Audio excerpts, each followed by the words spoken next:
We're going to focus on Nebraska's new data privacy law. I hope you're ready. Even if you're not, I got you covered. We got you covered. All right.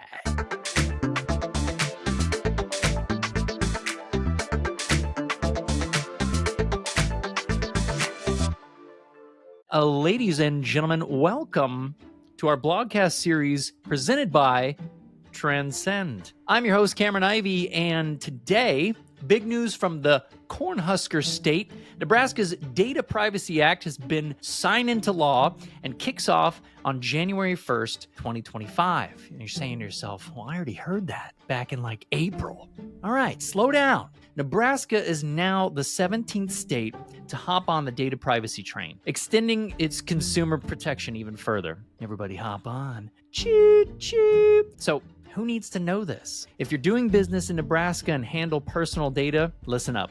If your business isn't a small business, by federal standards, this law likely applies to you. No revenue thresholds here, which means more businesses are included. Now, key consumer rights. Consumers can access, correct, or delete their personal data, enjoy data portability, and opt out of targeted ads in data sales businesses. You've got 45 days to respond to these requests. Experience counts. Here we go. Now, business compliance duties. Get explicit consent for handling data, especially for sensitive information. Honor universal opt-out signals for a seamless consumer experience. Ensure data deletion from all sources, not just your own company. Talk about comparison and highlights. Nebraska's law has no revenue data thresholds, so there's a broader scope.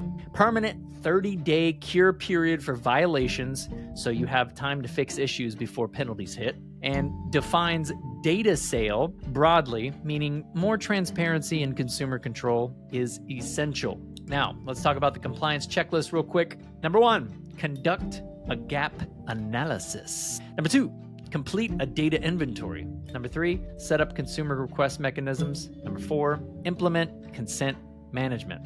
Number 5, conduct data protection assessments. Number 6, roll out clear privacy notices. And number 7, honor universal opt-out mechanisms. Listen, we want you to stay ahead in the data privacy game, and that's why we're here. We just want to make it easier for you at Transcend. So stay tuned for this series to continue on, and we'll build consumer trust by adopting these best practices. Don't miss out on the full blog. You can check out the blog if you want to read it. This is just a highlight of it, and thank you so much for tuning in. Disclaimer, this information should be used only as a guide and not to be considered as legal advice. Always consult with your legal professional for specific guidelines and compliance and liability. See you guys next time. Toodle!